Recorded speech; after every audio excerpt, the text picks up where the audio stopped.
ज्यांच्या वाढदिवसासाठी आपण सगळे एकत्र आलो आहोत ते आपल्या सर्वांचे श्रद्धास्थान लोकनेते आदरणीय नाथाभाऊ, सन्माननीय खासदार एटी नाना, सन्माननीय खासदार रक्षाताई, सन्माननीय आमदार हरिभाऊ जावळे, राजू मामा, आकाशजी फुंडकर, या जिल्ह्याचे पालकमंत्री फुंडकर साहेब, जिल्हाध्यक्ष वाघ साहेब, आदरणीय मंदाताई, सर्व सन्माननीय स्टेज उपस्थित सर्व बंधू आणि भगिनींनो, 12 वाजेचा कार्यक्रम 2:30 वाजले आणि या उन्हामध्ये हे सर्व कार्यकर्ते हा सोहळा पाहण्यासाठी इथे थांबले. इतक्या उन्हामध्ये याच्यावरनं लक्षात येतं की आदरणीय नाथाभाऊंवर तुमचं किती प्रेम आहे.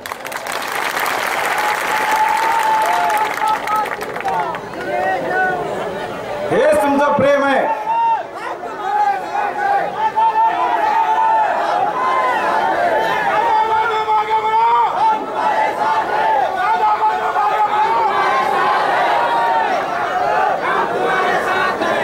नाथाभाऊ तुम आगे बढ़ो, नाथाभाऊ तुम आगे बढ़ो, नाथाभाऊ तुम आगे बढ़ो.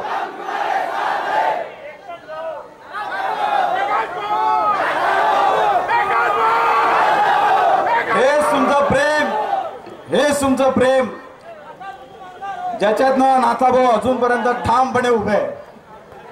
नाही तर अनेक संकट आली त्यांच्यावर, मग त्यांचं आरोग्याचं संकट असो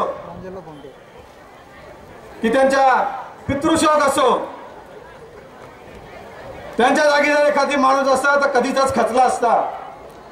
परंतु हे जनतेचं प्रेम, या जनतेच्या प्रेमाने त्यांना ठामपणे उभं केलं आणि या जनतेसाठीच आदरणीय नाथाभाऊंनी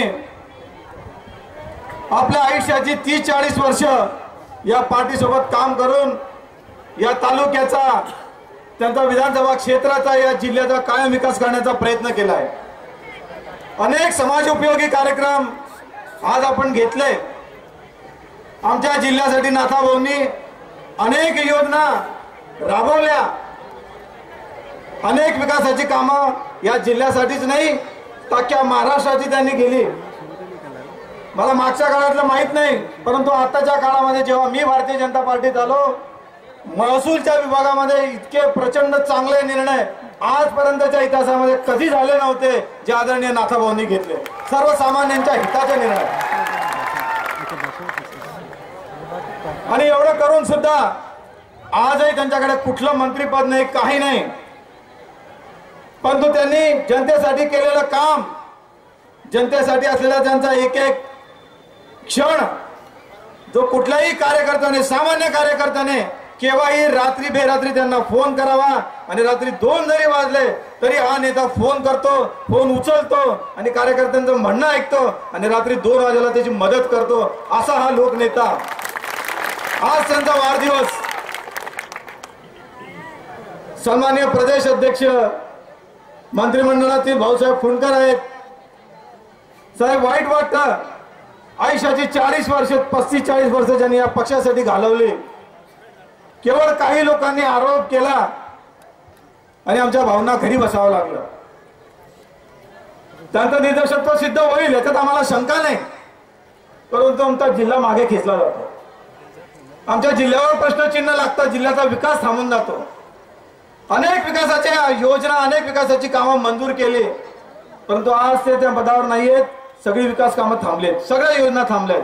जे जे त्यांनी मंजूर केलेल्या योजना आहेत, ते कॉलेज असेल, वेगवेगळे कॉलेजेस त्यांनी मंजूर केले वेगवेगळ्या ठिकाणी. काही पशुवैद्यकीय विभागात माझ्या मतदारसंघात असतील, काही दूध डेअरीचे प्रकल्प आहेत, अशा अनेक गोष्टी त्यांनी केल्या या जळगाव जिल्ह्यामध्ये. त्या सगळ्या जशात तशा तिथेच थांबलेल्या आहेत.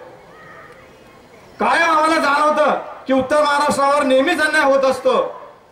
आम्हाला बाकीच्या विभागाशी आमची तुलना करायची नाही. प्रत्येक विभागातले मुख्यमंत्री झालेले आहेत, उत्तर महाराष्ट्रातनं कधीच झाली नाही. आम्ही त्याची अपेक्षा ठेवणं काही गैर आहे का? काही गैर नाही.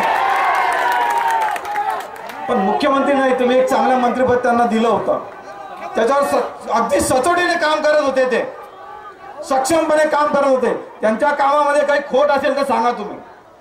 कुठली खोट होती कामामध्ये? एक पुरावा नव्हता, एक पुरावा.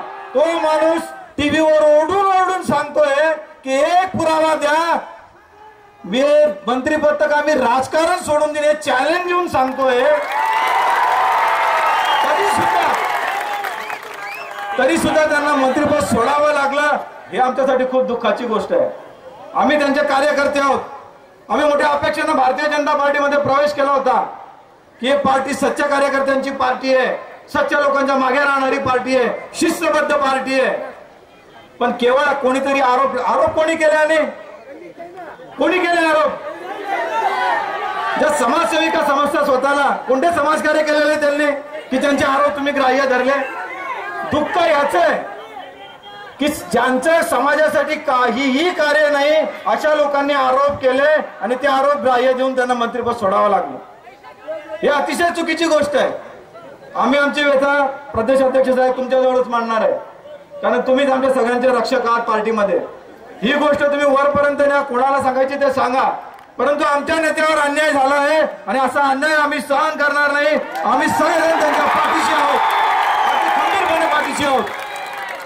आपल्याकडनं आम्हाला अपेक्षा आहे, रावसाहेब दानवे यांनी आधीपासून अगदी स्पष्ट भूमिका घेतली की ते नाथाभाऊंच्या सोबत आहेत. आधी पहिल्या दिवसापासून त्यांची भूमिका आपल्या सोबत राहण्याची आहे. परंतु प्रदेश अध्यक्ष म्हणून आमची तुम्हाला विनंती आहे रावसाहेब की वरिष्ठ नेत्यांना, मग ते शहा साहेब असतील, मोदी साहेब असतील, कोण असतील, त्यांच्याशी तुम्ही भेटा. आमच्या भावना तुम्ही त्यांना कळवा. आमच्या जिल्ह्याचं, या खान्देशचं आणि उत्तर महाराष्ट्राचं नुकसान होऊ देऊ नका. आता कुठे या जिल्ह्याला चांगले दिवस येण्याची आम्हाला वाट मिळाली होती अजून, पण ते चांगले दिवस आता थांबू नका. आमच्या नेत्याला पुण्याच्या सन्मानाने त्यांना योग्य तो सन्मान द्या ही आपल्याला विनंती करतो. जय हिंद, जय महाराष्ट्र.